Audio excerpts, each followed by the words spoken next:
Okay, welcome to the Humanist Association of Toronto. We created the HAT platform about 5 years ago as a place for HAT members to share their passion and knowledge on a personal topic of interest. HAT Talks fulfill two aspects of our mission: humanist education and deepening the connection we have to another member of our humanist community. Today, we have the pleasure of hosting member Paul Kaplan as he talks about his amazing path through three countries and three very different philosophical perspectives on his way to secular humanism. I find Paul uniquely qualified to talk on the subject of religious transformations because of his experience and because of the incisive rationality and empathy we've seen demonstrated in many of our weekly forum discussions. So now I'd like to present to you Paul Kaplan, his journey into and out of religion. Paul.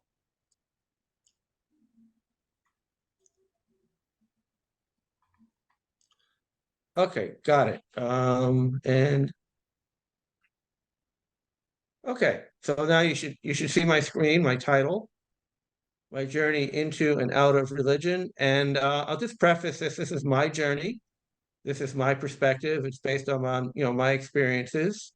And I say into and out of religion, but as you'll see, uh, religion here is a particular, rather particular Christian sect, which I will be talking about in some detail because I basically spent about half my life in that sect, and of course it affected me.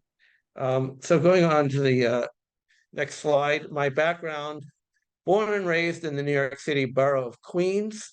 Both parents were New York City public school teachers. I'm the third of three brothers. We had no sisters. We had a very active extended family growing up. The family was active in a Reform synagogue, which is called a temple. My brothers and I, we went to Hebrew school. We only carried out a few Jewish traditions growing up. Mainly, we did the Hanukkah candles and we did the Passover Seder, but that was about it. And in the Reform movement, we not only have bar mitzvah, but we also have confirmation at age 16 as well. So bar mitzvah at 13, confirmation at 16. Little map here to give you the geography of New York City. The five boroughs are numbered here. Number one is, of course, is Manhattan. Number two is Brooklyn. Number three is Queens, and I grew up in the eastern part of that borough. Number four is the Bronx, and number five is Staten Island. And so much of my life in New York was spent in Queens, with also some time in Manhattan as well, as we'll see. My education, grades 1 through 11 were in New York City public schools. I had accelerated math and science in grades 7 through 11. I first was exposed to computer programming in grades 7 through 9.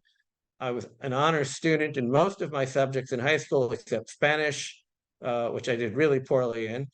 I was in advanced placement math, which is calculus, in grade 11. I made the honor roll in grade 11. But as I said, I was a poor student in Spanish in the public high school and in Hebrew in the Hebrew school. And you'll notice I had to study both languages at the same time in grade 7. That was not fun. But I had to study Hebrew in order to have my bar mitzvah. I entered New York University in Lower Manhattan in the early fall of 1977. So what happened when I was a first-year student at New York University? Well, I studied, at NYU, I studied math, I studied computer science, I studied economics. Initially, I was involved in a civic organization, a student organization. Really, in that very first fall, is when I realized that I was gay. But what happened next is of paramount importance in my life, because I went to spring break at MIT. So at NYU, we were on spring break. MIT was in classes, and I had this arrangement I had made over winter break to go visit my friends at MIT. Now, MIT, the Massachusetts Institute of Technology, is like the most prestigious institution of higher learning in the United States. You assume that anyone that went to MIT must be absolutely brilliant. If you watch the sitcom The Big Bang Theory, you may remember that Howard was constantly reminding us that he had a master's degree in engineering from MIT. So anyway, when I got there, I found out my friend had already converted. The graduate resident was preaching Jesus to the undergrads in the dorm. Now, of course, he wasn't supposed to be doing that, I'm sure, but he was. And another student in that dorm had converted. So I went to some gospel meetings that week, and I went to a Bible study, and I prayed to receive Jesus. And some of the things was that was, hey, these guys go to MIT, they must really be smart, they must really know what they're doing. So this Jesus, so if they like into this Jesus stuff, it must be right, right? No. Anyway, that's what I thought at the time. Um, anyway, I was given when I finished my time in the Boston area, I was hold on, move something here. Okay. They gave me a ride back to New York, but rather than going to my dorm, I was taken to a meeting place of the local church in New York in Queens. Of course, the people going to MIT, they were involved in local churches in Cambridge, Boston, and Newton. From that point on, I began attending meetings of the church in New York, taking the subway between NYU and Queens. And a short time after my conversion, I told my parents, but a strong negative reaction. And then I eventually got baptized there at the church in New York. And for the remainder of my time at NYU, I spent weekends at my parents, and I went to church meetings Friday and Saturday evenings and Sunday morning. So from the beginning, I was getting pretty heavily involved. And yeah, and by the way, so when I started at NYU, I was pretty young, and so my involvement with the church started at kind of a young age. Now, what on earth are the local churches? Um, well, it was started in the 1920s under the leadership of a man who went by the English name Watchman Nee and his disciple Witness Lee in China. Nee and Lee were highly influenced by the Plymouth Brethren of the 19th century, Britain and Ireland, especially by John Nelson Darby. Now, I don't know if anyone's heard of John Nelson Darby, but the thing about him was that he was the one that started, every time you hear some Christian preacher talk about Armageddon, Jesus is coming soon, the Lord is returning, there's going to be, all the believers are going to be raptured and all that, and all that end times talk, it all goes back to John Nelson Darby. He was the one that originated it back in the 19th century. With the communist takeover of China in 1929, Nee remained and died, and Lee fled China and started the local churches in Taiwan. And then in the 60s, he left Taiwan. He went to Southern California to start the local churches in North America. Now, I put their pictures here because just as a reminder that they're human beings. Nothing, so there should be like nothing special about them. But as you'll see, as I will show shortly, people in the local churches had held them in a very special regard. And you can see Nee 1903 to 1972 and Lee 1905 to 1997. So this is where things maybe get a little more interesting. The local churches versus other evangelicals. So the local churches are similar to other evangelical churches in theology, and I note here in their homophobia. So they believe in the Trinity, and they believe in the incarnation of Christ and all this, and the death and resurrection of Christ, and that through the death, through Christ's sacrifice, by believing in Him, your sins are forgiven, and he enters into you, and all that. So how do they differ? Well, first of all, the local ground, they claim that according to the New Testament, in each city, there's only one local church. They claim to represent the true local churches in oneness. All other believers are in division. Now, as you can imagine, when you tell this to other believers that they're in division, it doesn't go over too well. They claim that the clergy laity system is unscriptural and that they practice the scriptural priesthood of all believers. However, each local church has a set of elders to lead it, and in his day, Witness Lee appointed elders. This one might sound the most unusual. They claim to not be a religion, actually. They claim that they are the, quote, Lord's recovery, that God is working through them to recover what he's after, and so Christ can come back. Another thing they believe in is the judgment of believers. So they believe not only will the unbelievers be judged and sent to the lake of fire, they believe that the believers will also be judged, and if they're found wanting, will have to go through 1,000 years of punishment, while the believers that don't go through punishment will have a very joyous time with Jesus for 1,000 years. Now, here I use this term. I say Nee and Lee were treated as divine oracles. They didn't use that term, but I'm just using it here to kind of give you a sense of how they were regarded. They were uniquely chosen by God to give his people the one true, correct interpretation of Scripture. However, they drew heavily from other sources, such as John Nelson Darby, so I guess that would make their other sources divinely inspired as well. Okay, now, Witness Lee in North America had what I'm calling an indoctrination machine. He was a charismatic speaker, although if you asked me at the time, I wouldn't have said so. Didn't feel like it. He held several conferences a year, and he held these semi-annual trainings, which were a big way of kind of him getting his word out. Each was 2 sessions for 10 days. Those were the live trainings. Each one covered some portion of the Bible, although he would sometimes go off on tangents to say what he wanted to say.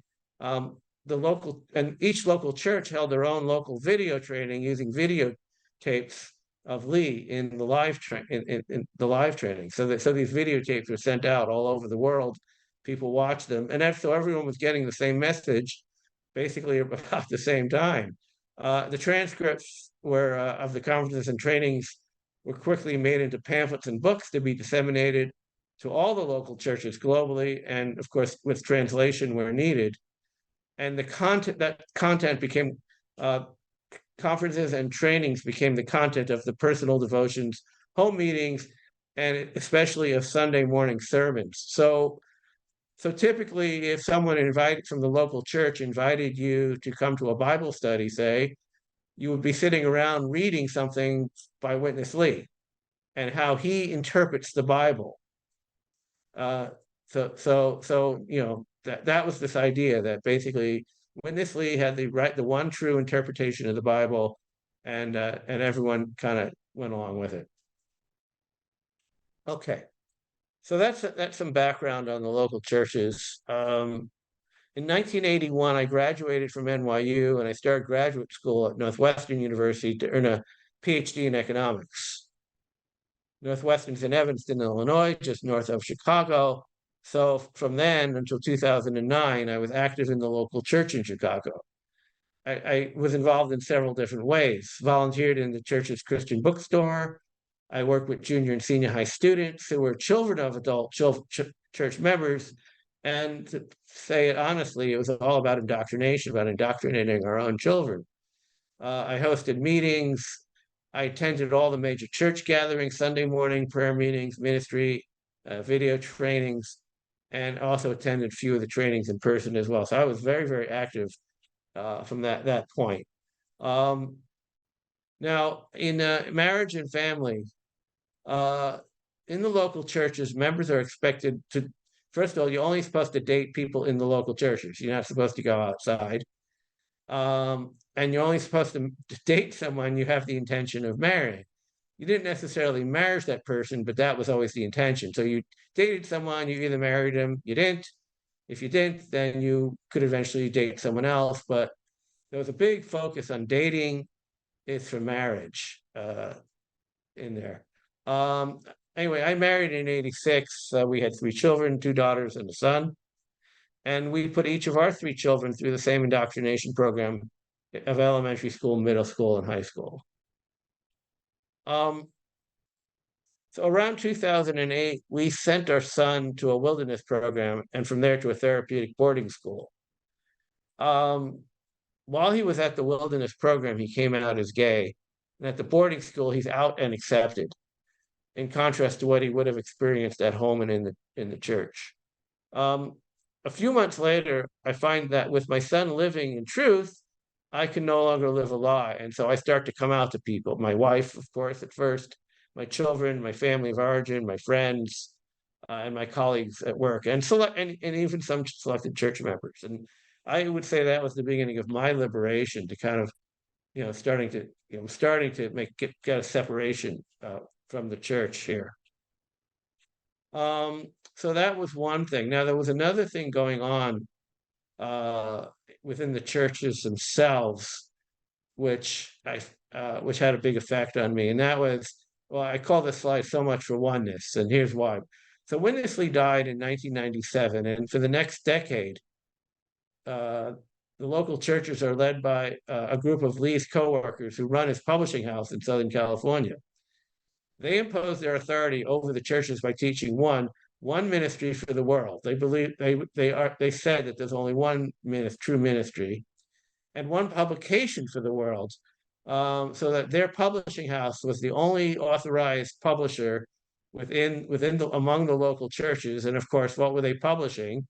They were publishing the works of Nee and Lee, and in particular, since Lee had died, they were also publishing some things that had not been previously published in the English language, but had been originally were spoken in Chinese on the island of Taiwan, which really, I would say, those messages that they translated into English and published were a lot of that was really to their own, was to their own benefit. It was kind of establishing their own authority.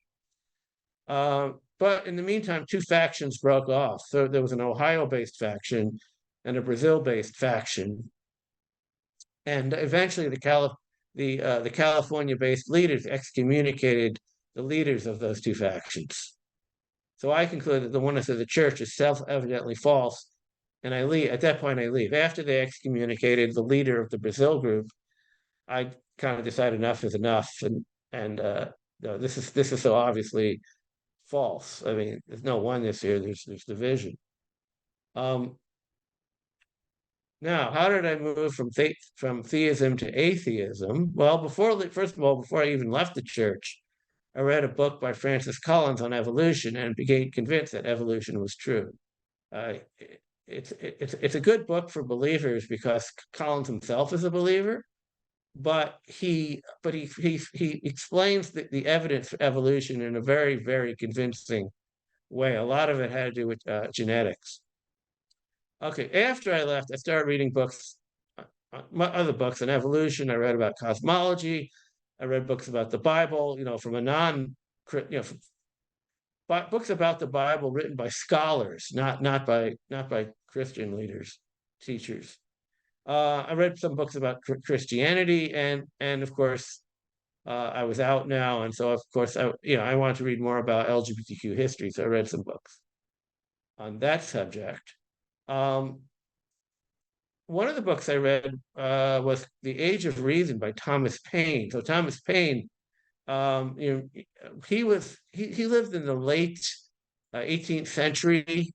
He was the author of a pamphlet called Common Sense, which basically encouraged the British colonies in America to break away from Britain and become an independent country. So that was a very influential pamphlet. But he also wrote this book called The Age of Reason, where he just sort of goes through the whole Old Testament kind of blow by blow, and just explains kind of why it's ridiculous or immoral or just nonsensical. Anyway, and because Thomas Paine was a deist, given his time frame, for a short period of time, I would have called myself a deist, and then after that, I briefly called myself an agnostic.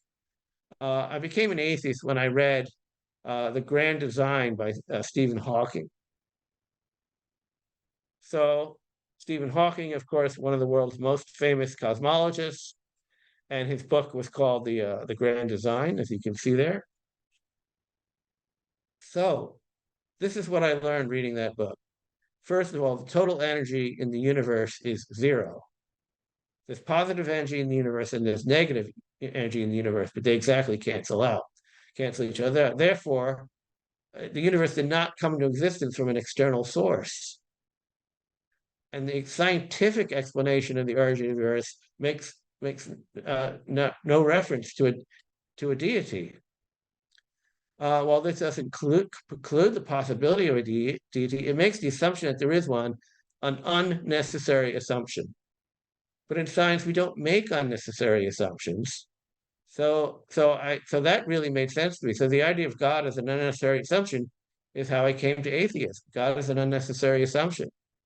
We won't need to. There's for no reason at all to to believe there's a God because it's unnecessary.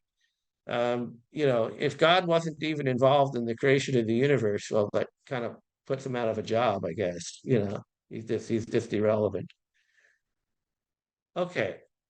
And then finally about you finding humanism. So first of all, in 2010, I moved to London, UK, but I had a few friends.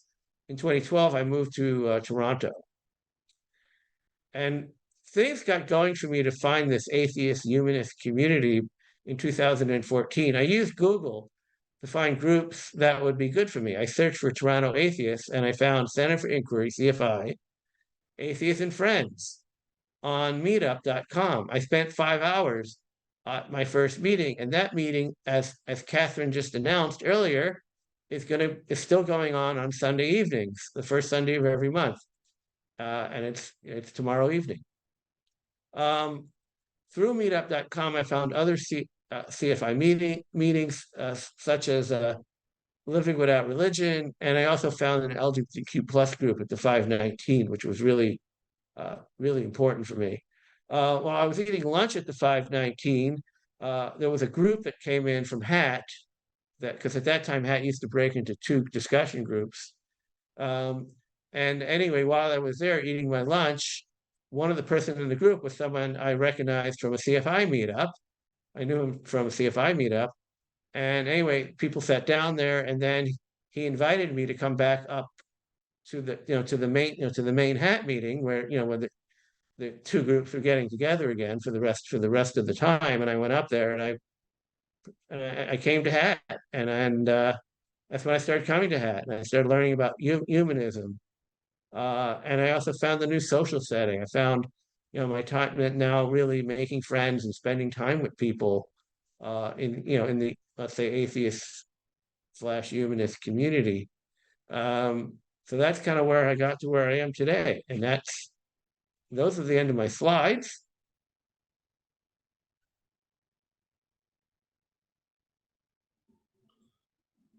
Okay. Okay, Paul Kaplan, everybody, please open up your mics now and give Paul a big round of applause for the outline of the amazing story that he's been through. Bravo, thank you. It's fantastic, Paul.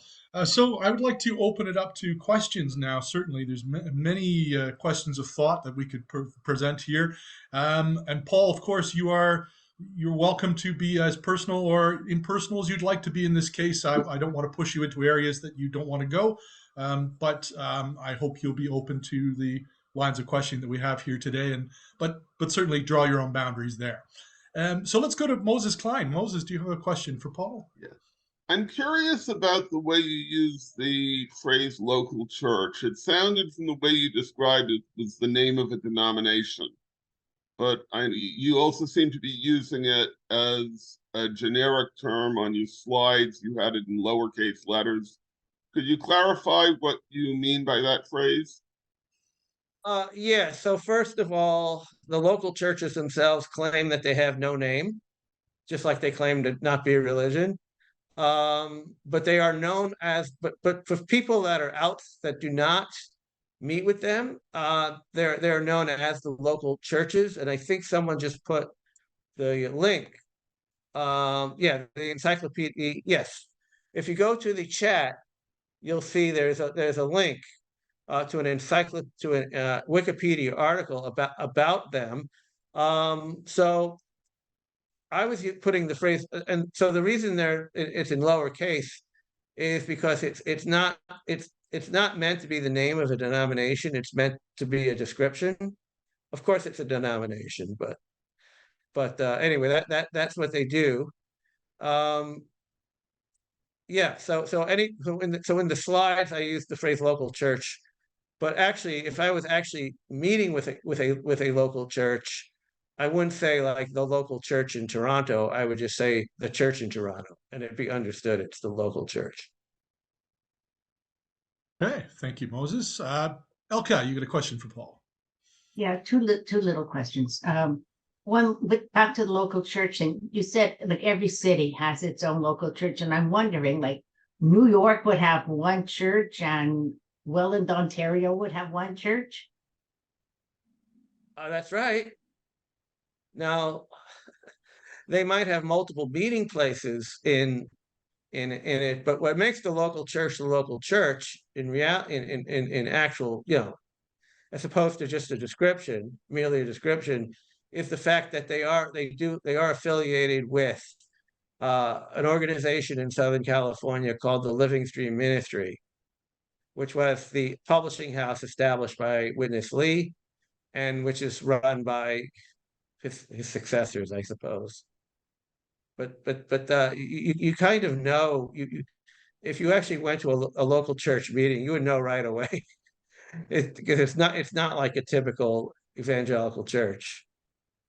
The other question, perhaps is an unfair question, but can you make a generalization about what characteristics people who tend to join the kind of church you were involved with then have, as opposed to, say, people who are sitting here today might have? Can you find some kind of generalization to make, or is it really not fair? Or both? Well, I'm not going to make a generalization. I'll only talk about myself. When I was young, and first of all, I was vulnerable, and eventually, later, of course, 30 plus years later, I finally realized the reason evangelicals go to a college campus or go to a neighborhood or wherever, and they try to talk to everyone is because, out of all the people, all of the hundreds of people they might talk to, sooner or later they're going to meet someone like I was, someone who's vulnerable, uncertain about themselves, and who also is attracted to the notion that they have all of life's answers. They can tell you what the purpose of human life is. They can, and all this. So I'll just say, I guess the most general thing I would say is people who are maybe not very well sure of them, who are not very anchored in themselves and who are vulnerable to these kinds of influences. Okay, thank you. Tanya. Yeah, thank you very much, Paul. I mean, I've known quite a lot about your background through our times we've known each other through HAT, but I found your talk just wonderful, and it was so well delivered, and I learned a lot, but I'm still struggling. And the answer that you just gave to Elka, maybe in a way goes a long way towards answering my question. And because I mean, I had trouble figuring out like why you were attracted to this, because okay, you were younger, you said you were vulnerable, but at the same time, and I guess you had, I don't remember exactly when you realized that you were gay, but you hadn't come out yet, so this would have been something you were still sitting with, and maybe that affected your sense of self. But you came from a loving family. From what you said, they were open. You didn't seem unhappy with your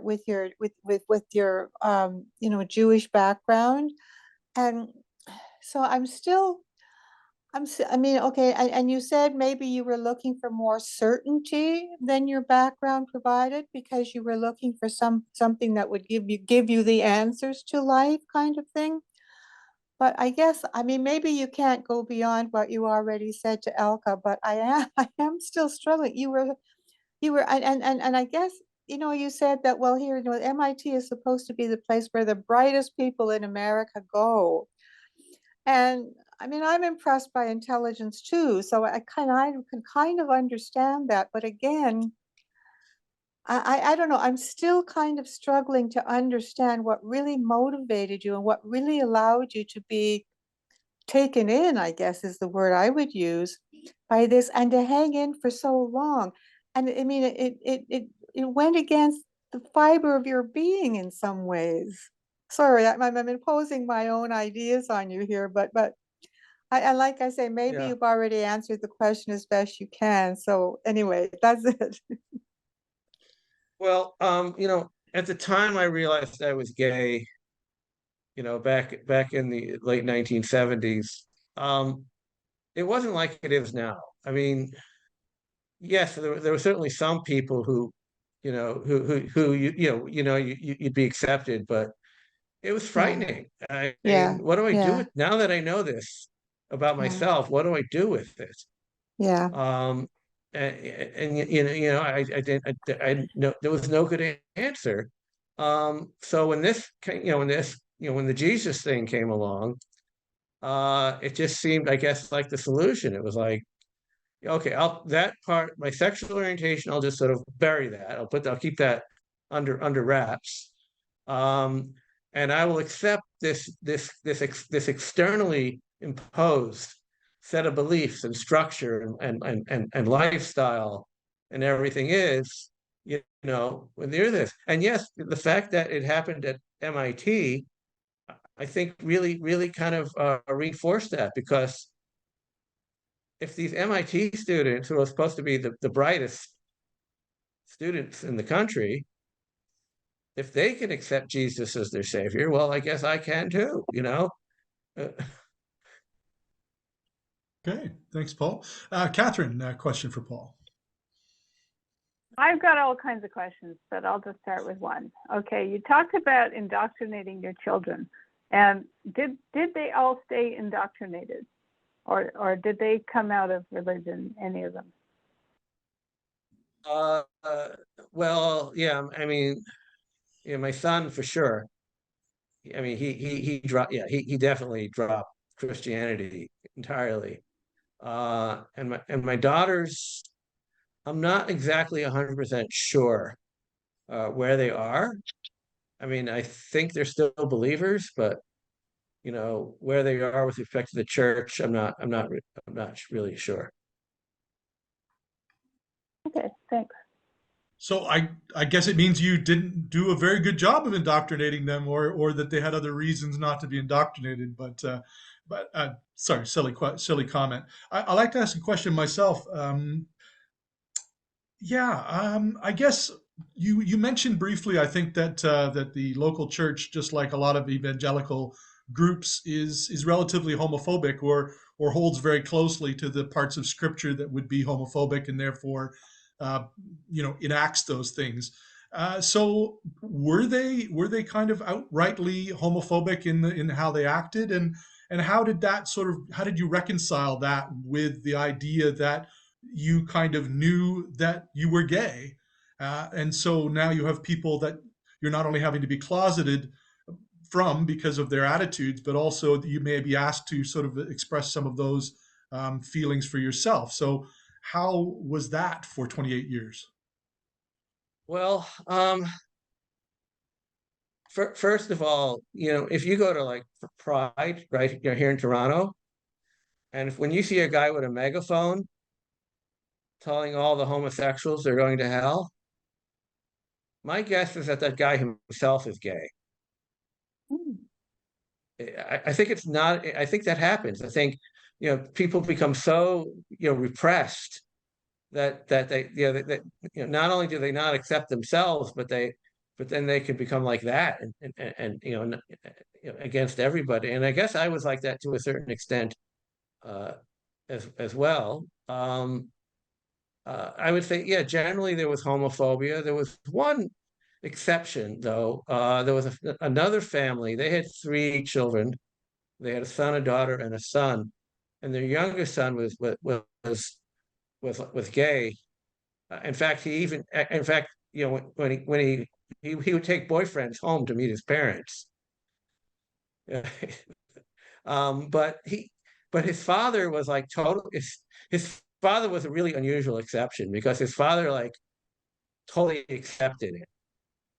He had no problem that his son was gay, but the mother was had a very different attitude, which she would tell her son, "Well, one day you'll outgrow, you know, you'll get over it. You'll change." She was always holding out this idea that he was going to somehow become straight. Wow. So, like, even within one family, you can have like different, you know, different. But that was unusual. And I did put to the father. I remember one time I put to him this question, you know, about like how does he square his point of view with the church's point of view? Because I said, what about when we send our kids to these conferences, you know, for high school students, let's say, right? And let's suppose the person who's preaching to the high school students, you know, says statements, anti-gay statements. It's like, what do you do then? I mean, you know. Yeah, that's quite a Did I answer your contradiction. question? I think so. Yes. Okay. Thank you, Paul. Michelle, you have a question or comment for Paul? Yeah, sure. Okay, Paul, thanks a lot. That was so interesting. And I learned stuff about you. Even after our 8 million different chats about this, that, and the other, I still learned something. It's awesome. So I'm just wondering what your dad thought about you while you were in the local church. Because he was more or less an atheist, right? Oh my gosh. Your whole life. Well, yeah. So my parents like picked me up from college, right? And anyway, there was some family event going on that weekend. I forget what. But I told my parents I'm not going. I'm going to this Christian conference. And then of course my father got really angry about that. So no, I did not go to the conference. I of course I never remember what it was. It was my brother's graduation. Could you believe that? I said I'm not going to my brother's college graduation. I'm going to this Christian thing. Yeah. So of course I went to my brother's graduation. And then when I got baptized, you know, my mother said, "Oh, I'm so disappointed in you," and all that. So the whole church thing was really, you know, of course, a negative on my, you know, with my relationship with my parents. You know, all that changed, of course, when I finally came out myself. Um, that happened. I was still living in the Chicago area, but I was on a business trip to London and Paris, and my father wanted to come with me, so I said, "Sure, Dad, you can come with me." And we were literally just sitting on a park bench, I guess, or something or something, sitting in Paris. And I told him, and he was great. I mean, he was really supportive and loving, you know, with his response, as my mother's was then after that. Yeah. So a real contrast in the way that's received, you know. Wow. Okay. Thank you, Paul. Dan. Hey, Paul, thanks for good talk. Learned a lot. So I'm curious about whether this church sort of or it attracted a lot of Chinese people, or tried to attract a lot of Chinese people, or if they were mostly, you know, just sort of going after everybody, or what? Because you know, it's interesting that they had Chinese leadership, and whether sort of the core leadership stayed Chinese or not. Okay, so first of all, let me ask the last question. The core leadership did not, although I think there was a Chinese gentleman in the core leadership in California. The Ohio-based faction was led by someone from a Chinese person, and the Brazil faction was led by a Chinese person. So what you found, I think, because they started in China, they went to Taiwan, and then from Taiwan, they went to they went to the Philippines, they went to obviously, in Hong Kong and all those places in Southeast Asia. That when I guess when this Lee came to North America, I guess some people from Southeast Asia came and joined him, and then they also spread all over the U.S. and Canada as well. So if you went any local church you went to, certainly local churches in large cities like Chicago, New York, places like that, there was a large part of the congregation was Chinese. And in fact, in Chicago, we even had on a Sunday morning, we had 4 different language meetings going. We had an English meeting, we had a Korean meeting, a Spanish meeting, and a Chinese meeting. Now, as far as people they were going after anybody, people like me, so within a place like the church in Chicago, there definitely would be people of, a good number of people of European descent, as well as Chinese, but also we also had a Spanish speaking group, and we had a Korean speaking group as well. Wow, that's a powerful and active organization they had. Wow. And kudos, I guess, to that as a community organizer. We'll go to Sylvia and then Michelle. Sylvia. I'm truly impressed listening to your journey, and it gives me shivers. If not that I didn't know anything about it, but now I have a full picture. And I'm just wondering, I'm trying to make a parallel. I was an atheist when I was 16, 17, and in a family of Zionist people, believers, fanatics of Israel. But I had my sister, who, by the way, is also gay. Then she was 14, I was 17. We could talk to each other about these things that we were not allowed to. I had nobody else to talk about this, being an atheist, not trusting anything that my family was trying to impose in my mind. To whom do you talk to about this?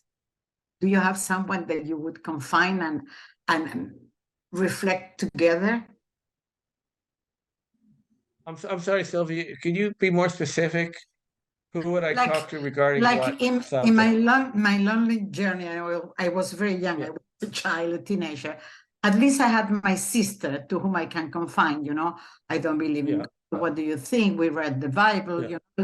I have a confidence that I could share this transition that I was making in terms of being in a Jewish family and jumping to really believe that I was an atheist, because I couldn't believe in any of the bullshit that the family was trying to impose on me. I wonder if you had someone in your life that you could talk about your doubts, reflections, moving from Judaism to Christianity, or coming back as an atheist and as a gay person.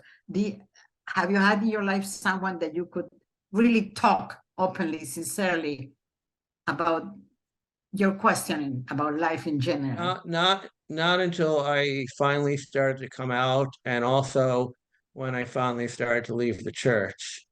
There were people, but it's interesting what you say. I guess every family is different, right? Because my family, I would say, is Zionist, but they're not, but they're not religious. We have atheists in my family, yeah.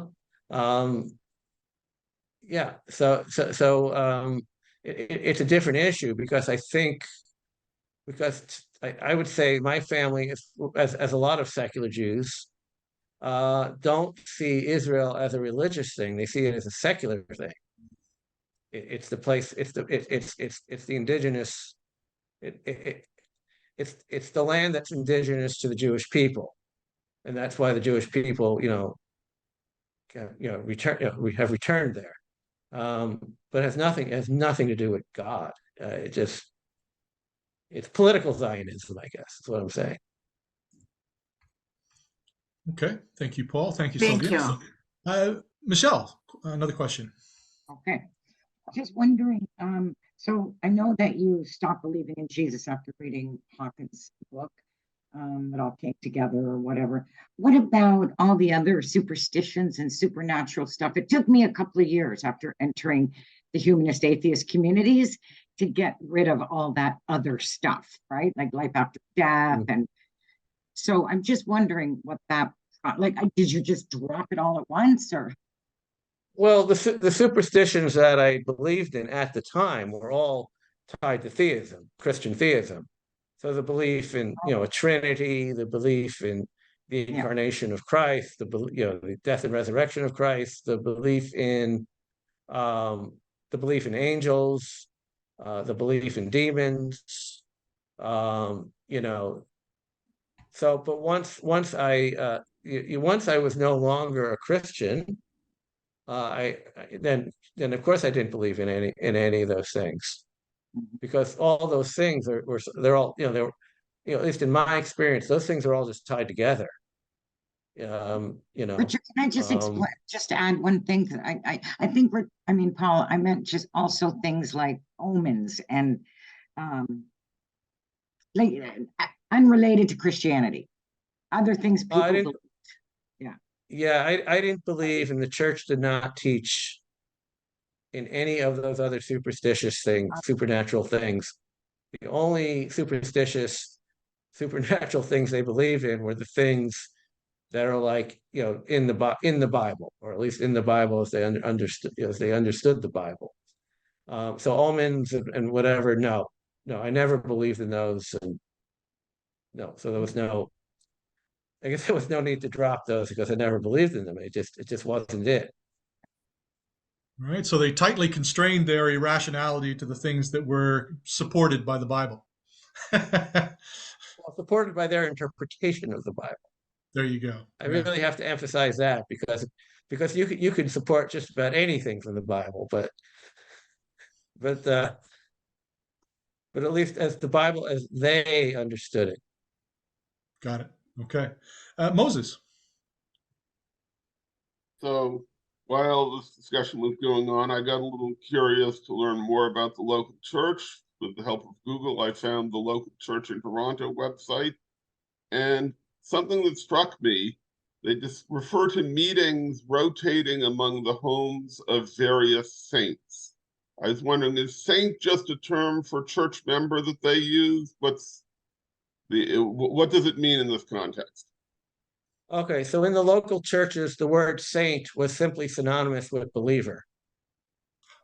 So it would apply to any believer within the church or outside the church. Anyone who's a believer is a saint. And also that the church in Toronto, of course, I haven't looked in a very long time, but what I can't tell you is whether that website you're looking, well, I guess you could, I guess if I saw the website, I might be able to figure it out.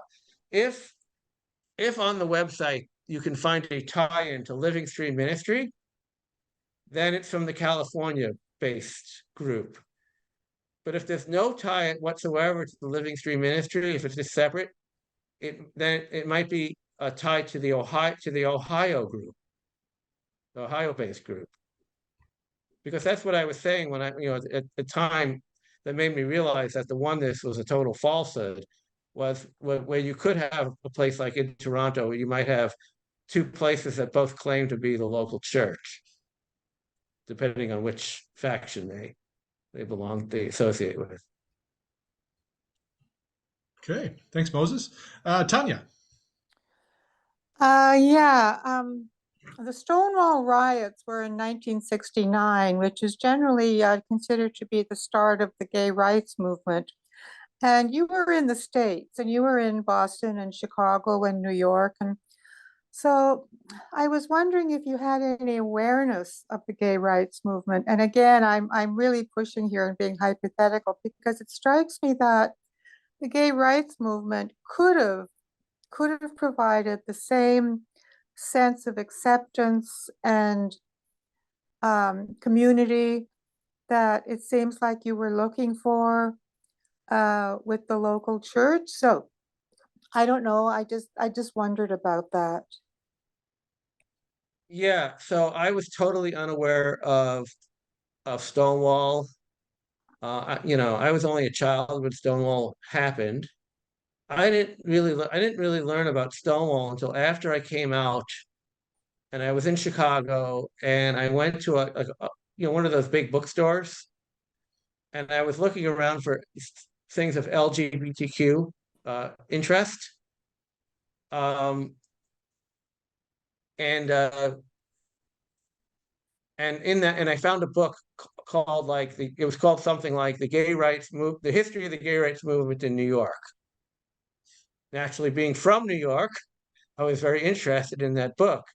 And that book started off by talking about like the very first societies of gay men and gay women, and how they started meeting and everything. And then eventually, because there were things going on before Stonewall. And then, of course, you get to a whole chapter just on Stonewall, and it explains it and everything. That was probably the first time I heard of Stonewall. Hmm. Yeah. So there was no.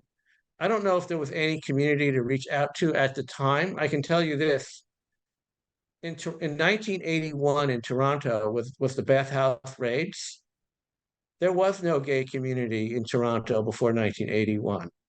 It was basically gay people were kind of on their own, doing their own thing, whatever.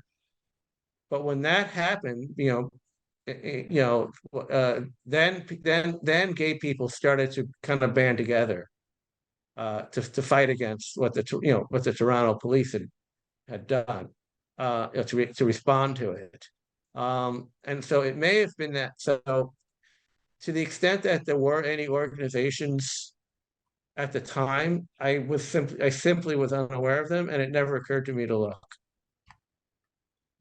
Okay. Yeah. Thank you, Paul. It's really, I think it's so hard for us to conceive of that time if we weren't in the community at that time to realize what a massive shift has been happening in society Yeah. just from that period that you were sort of thinking about coming out and realizing that you were gay to what it is now. And Yeah. I don't, Yeah. yeah, I don't think we can conceive of how suppressed the community was at that time. Yeah. And it's easy to read back from what's happened over the 50 years. And I think I just did that to imagining how it must have been then. Like Stonewall happened, and all of a sudden there were these great groups of gay people getting together and starting to protest. Well, obviously it wasn't like that at all. Thank you, Paul. No. Okay. By the way, Moses has put the link to the local church in Toronto, and it clearly says it's associated with Living Stream Ministry, so that's the California group. But I believe there's another church, something probably just called Church in Toronto, which would be with the Ohio group. So if you were coming to Toronto looking for a local church, it may be a little confusing. Okay, Catherine, a question for you. Okay, so they had lots of questions. So I want to ask about money and incentives. Like, did the leaders of this church start it for money, and what was the rule with tithing? Okay, so some of in a local church, some of the leaders, the elders, work, have full-time jobs, so they're earning a living that way. There are other people who we call them full-timers. These are people who are not working a regular job. They're just serving the church full-time. And those people will receive some kind of stipend from the local church, from the church that they're in. And I also wanted to respond to something that Moses put as a follow-up here. So there is more than one. There is more than one. There is more than one only true church. That's a matter of opinion. There could, which one's the true one? Fantastic. Sorry, can I just clarify in terms of tithing? I don't know if you knew what I meant, because I don't think you answered it. Did the church require payment of a percentage of your income to the church, which Like a many tithe? churches do? Yeah, Yes, tithing. yeah. So I It thought was you encouraged. perhaps didn't hear it. It was encouraged, but not required. Okay. So it seems like maybe that this was not primarily a money generating income based business, but that these people who founded the organization were somewhat true believers. Do you believe? Well, the individual churches might not be like big money makers, but the Living Stream Ministry, they got a lot of money. In fact, they originally had one building in Anaheim, California, and then they made up they got enough money. They actually bought an entire campus, a campus where there are multiple buildings, with all, for all various kinds of purposes and stuff. So I'd say financially they were doing pretty well. Okay. All right. Thank you, Paul. So I had to follow a question more about, I guess, the Paul Kaplan I know, as I said, is someone with an incisive and active mind. You're just a voracious reader, curious. You've got knowledge in so many areas, and so I'm wondering, 28 years of your life you spent in an area that might be oppressive to some of that exploring, and I'm just wondering how you kind of dealt with that idea of was the church constraining some of the things that you were looking into? Like, would they frown upon you for looking at books by whoever you wanted to read? And did you kind of manage that by kind of channeling all of that inquisitiveness into actually, kind of accepted church readings and learning about the local church and about the Bible? How did you deal with that kind of their approach to knowledge? Okay. Well, first of all, the one thing they really cared about was you're supposed to read, when it comes to your Christian reading, you read your Bible and you read the publications of the Living Stream Ministry. And even when you read the Bible, Witness Lee, as he gave these trainings on books of the Bible, he actually translated the whole Bible bit by bit, and it was eventually assembled into a single Bible with extensive footnotes throughout the whole thing. And so when you read the Bible, your Bible reading at that point becomes reading the text of the Bible and reading the footnotes to make sure you get the right understanding of it.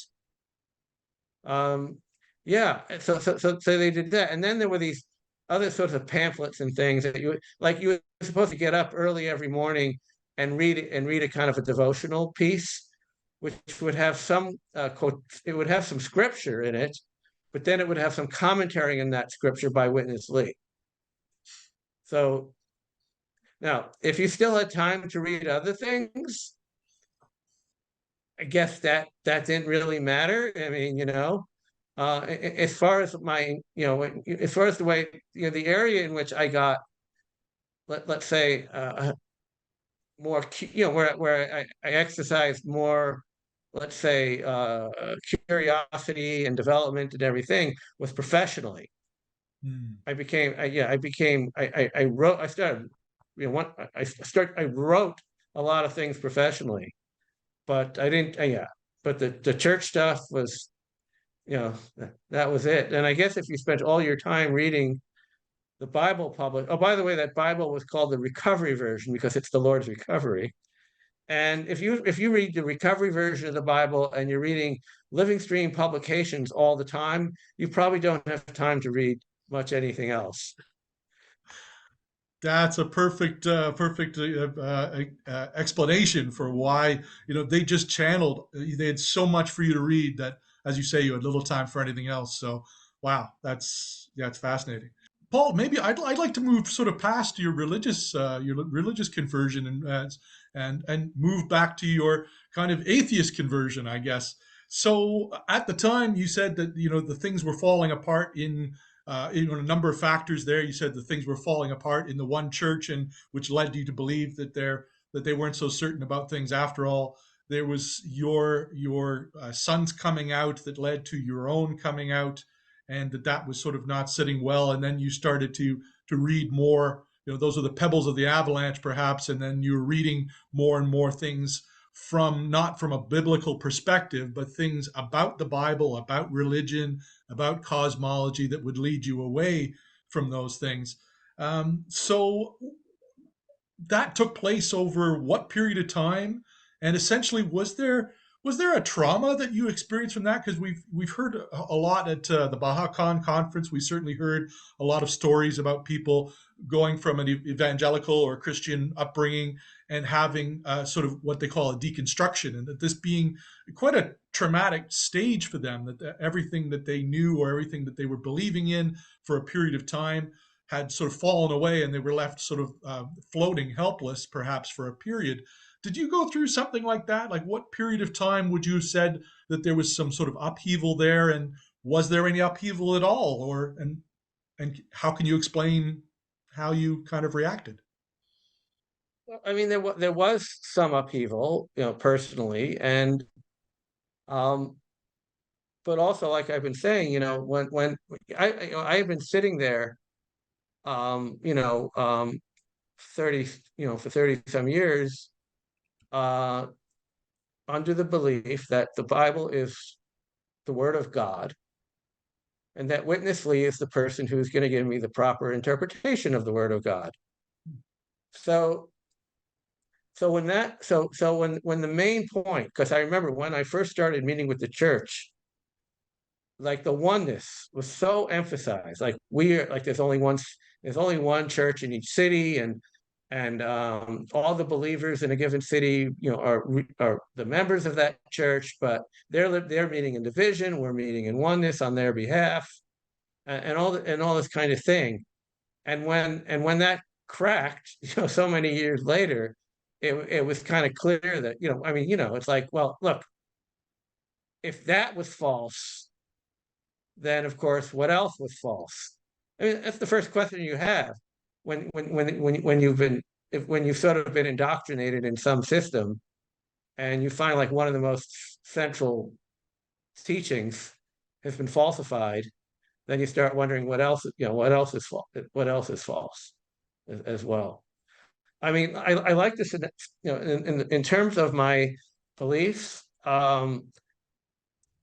I like to use an analogy that was actually made in the finance literature, but I think it's a pretty straightforward one. So that before Europeans went to Australia, right? It was axiomatic that swans are white. Well, because all the swans in Europe are white. They're all white swans. There's no such thing as a black swan. Well, eventually, some got to Australia, and they see black swans. So the whole edifice, it's like the whole edifice just crumbles, because it's like your main assumption is shown to be false. Understand. Okay. I have another question for you, Paul. I so love the story. Like I've heard parts of the story certainly many times at our Beyond Believing session, where we generally talk about our journey to religion, and the part where you kind of this all falls apart, and you then, for the first time, in Toronto, you find a community that you can respond to, and that they can respond to you, and you find this community. It's such a beautiful moment. I find you come to this, you find these people, you go to the meeting, and you see now all of these faces of people that don't have these beliefs, and can help you with them, and you can share all these things, that what Sylvia was talking about before, of having a confidant. Now you have all of these people that have perhaps similar journeys, and you spent 5 hours there that one night at the Atheists and Friends meetup. So I'd love you to tell us more about that, just the feeling you were experiencing at that time, and how important that was to the rest of your continued journey. Well, I guess it was a very important moment. It was the first time I ever had been in a community of atheists, and that's why I spent 5 hours there. It was like, I guess I just wanted to talk to everybody, it was a really important moment. And is that what happened? In fact, you actually ended up talking to like everybody there and kind of getting I don't their know if I talked to viewpoint? literally, I don't know if I talked to each person's, but I must have moved around the table, because at Atheists and Friends, one of the things that we do is we actually, you move from table to table. So you have a conversation where you're sitting, and then you get up and you go to another table, and you jump into that conversation, and then the next table. You can move around quite a bit and be involved in any number of conversations. They're all different. They're all, people talking about. So yeah, that was kind of the moment when I went from being kind of a lone atheist to an atheist with a community. Right. Fantastic. Okay. Thanks, Paul. Catherine, a question from you. Okay. So why do you think you were particularly vulnerable to have gotten kind of sucked into this religion? Like, what was it about you that made you vulnerable? What made me vulnerable? I think when I realized I was gay and I didn't know, and it was like that was a moment of vulnerability. Because as I was saying earlier, but this was not a time at which you could say, "Oh, I'm gay. Let me go join the LGBTQ community." There was no community that I knew of. So this so Okay, so this I think that's what made me I got it. So particularly they vulnerable. intersect. Yes. Okay. Okay. Okay. Dan, go ahead. I'm thinking about what you said about MIT, right? And thinking, they're so smart there. And thinking about the fact that now we talk about different types of intelligence. You talk about emotional intelligence and stuff. And I think those ideas probably weren't in any way floating around back then. And so we would have been it seems to me that I can feel with you that the much more likelihood of thinking, okay, these people are so smart, they're in MIT, that means they're going to be smart about sort of everything and in every way that we would not have as much tendency to think about today. That story reminded me of when I went to, the old Scientology store on Yonge Street, right, and I did their intelligence and personality test. And the thing that I found interesting was that, yeah, they told me I was smart, and yeah, they told me things about my personality that were things I knew.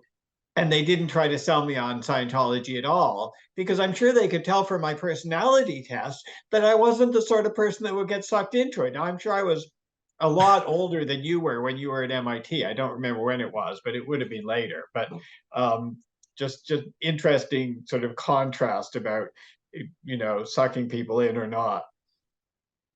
Yeah, I think that's a great point. Just because these guys were academically really smart doesn't mean they were smart in any other way. Right. But at the time, I was young and I never would have thought about that. Right. It's like, oh, these are smart guys. They believe in Jesus. So, yeah, it's good for smart. Yeah, good for smart people. But Yeah, the you're halo right. effect Only is powerful. academically. But now I would say they were academically smart, but they weren't. But they may have not been very smart in other aspects of life. Okay. We're just winding down now. The last few questions here before we bring this talk to a close. Kirsten, you have a question for Paul or a comment? Yeah.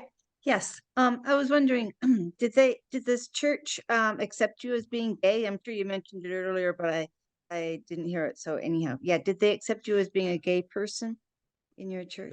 I didn't tell them. As far as everyone knew, I was straight. I had a wife and 3 children.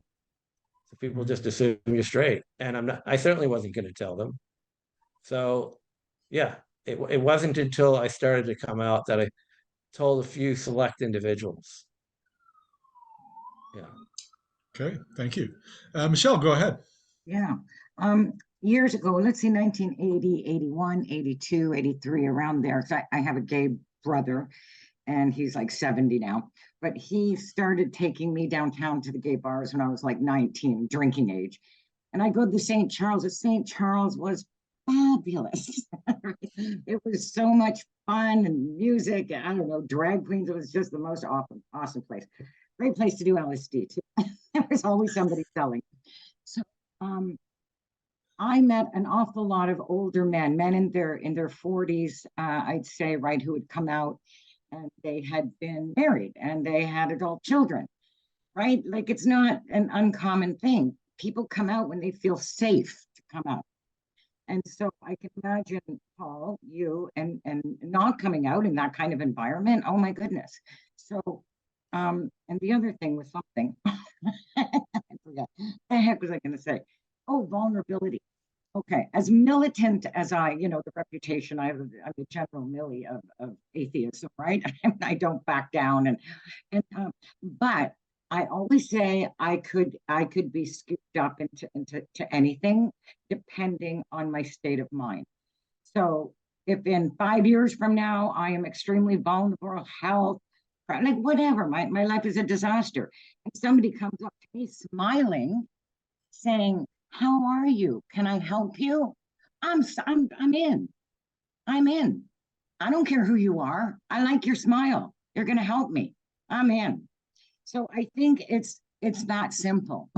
And then Paul, you taught me something like 5-6 years ago, about numbers and this kind of selling and like every 40th person, let's say, walking down Yonge Street and passes by the people selling Scientology, every 40th person will be vulnerable, or some have something about them in their life, right? Yeah, which is so interesting, right? That's why they're out there. These people are out there all over on the Latter-day Saints, or whatever it is.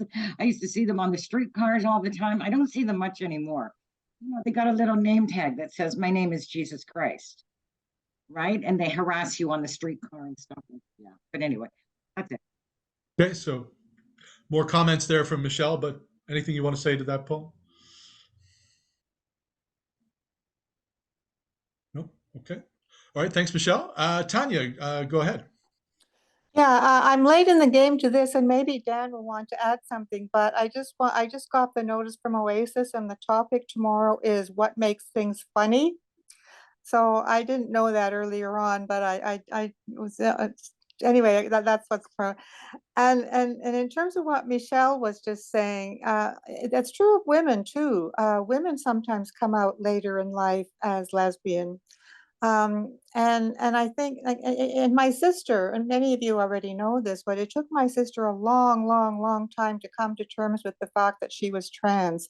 She started out in denial. She had a serious girlfriend in high school. She even got married, if you can imagine it.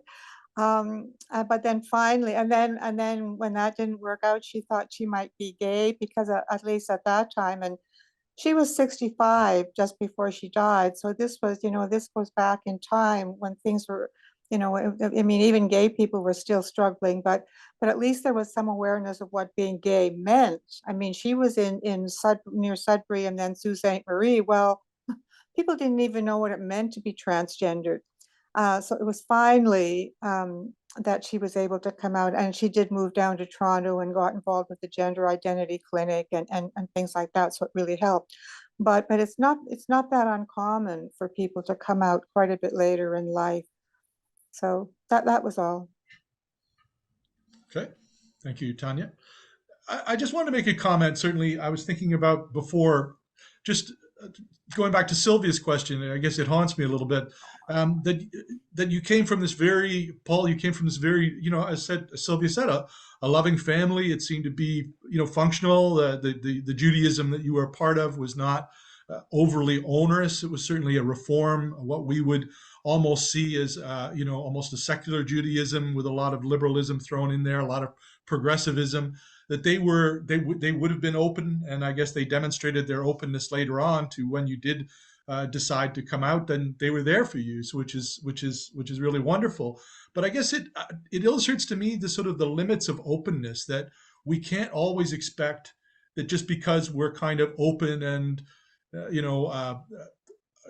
trying to send out the right messages to people, that you don't need to take the next step, that it's not important for you to actually take the next step to say, I'm vulnerable in this to say, as a person who is not just open, but someone who says, well, I want to talk with you. I want to set up these groups with people to say, we can be intimate together. We can be vulnerable. I'm going to set myself out there.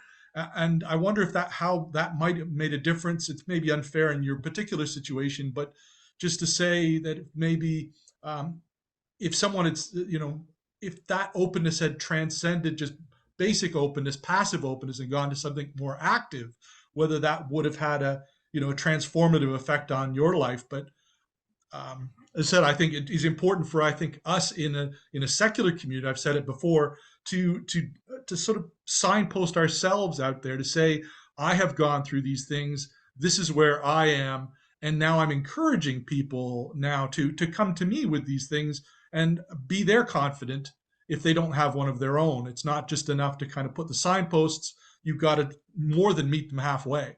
Do you have any thoughts on openness, Paul? I'm not sure what you mean exactly by openness. Do you mean, groups of people or organizations that are sort of open to people, kind of have an openness to people, no matter no matter what, no matter, they don't. Well, I certainly don't want to push it to the level where we're actually exploiting people's vulnerabilities, as a lot of religions do. I don't think that's where we want to go as humanists. I don't know if that's a humanist attitude, but I guess, is there somewhere we can go towards that model of actually encountering people in whatever they're in and asking them, point blank, do you need help? Do you need someone to talk to about these things? And where we've gone right now as humanists in our community is that we just kind of set ourselves up as a place where people can come and talk about these things. But I don't think we've really done enough outreach to people. So how can, I guess, the general question is how, in my mind, is how we can reach out to people and not just be merely open, but to reach out to where they are without being exploitative. I don't know if I don't expect you have any great answers to that one. Maybe I guess I don't. Okay. Sylvia. Well, it's not the question, it's just a reflection. I remember when I met HAT in 2005, and for me it was a relief to find a community where I could feel safe, understood, and I could learn from others. It was just such a great thing coming from a place, originally from a country that is very religious, very racist, very homophobic, then very all the extremes that you can imagine. It was really, for me, a safe place, and I value that every day. Then if we're coming out and tell the world, well, we exist, there is a support for you. If you want to bring your truth, wherever that truth would be, we're going to find a lot of resistance. I see, in my school, we are wearing, only of course, the orange shirt, but also a pin supporting the gay community with all the complaints that are in the community that are really huge. But still, we're trying to create in our small school a safe place for students to be able to congregate, to speak up, to find who they are, to be confused, wherever they need to. But I promise you, we're going to get a lot of resistance out there. Okay. Okay, Richard, before we go on to Dan, I just wanted to point out, so what you were just saying, what Dan put in the chat about kind of, do we stand on street corners and hand brochures out? That's exactly what Don Cullen was always wanted us to do. Remember, he was writing pamphlets. Yeah, I mean, it never happened, but that was sort of, I think, was always kind of his. I think his idea. We should stand on the street corner and let people know what humanism is. Okay. Yeah, absolutely. Dan, your last thoughts from yourself. I think at this point we're just about to wrap up. So go ahead, Dan. Yeah, I mean, I said this to a few of you at the beginning, but because Tanya Long mentioned me in the context of Oasis, first, it's really nice to see a bunch of you that I know from Toronto Oasis. But just to let you know, I've basically left the leadership of Oasis, and I might attend very occasionally, but I'm mostly going now to West Hill United Church, which is a non-theist church led by Greta Vosper and is a member of the Oasis Network. So I may also be here periodically, but that's sort of my main thing now. And I'm still a Quaker and active in Quaker business. So yeah, there you go. Okay, thanks for the correction, Dan. Absolutely. So at this point in time, as I said, I would love everyone to open up their mics and give Paul an old-fashioned round of applause, even on Zoom here, for his presentation today. Way to go, Paul. Really, really, really good. It was wonderful. Thank you. Thank you, Paul.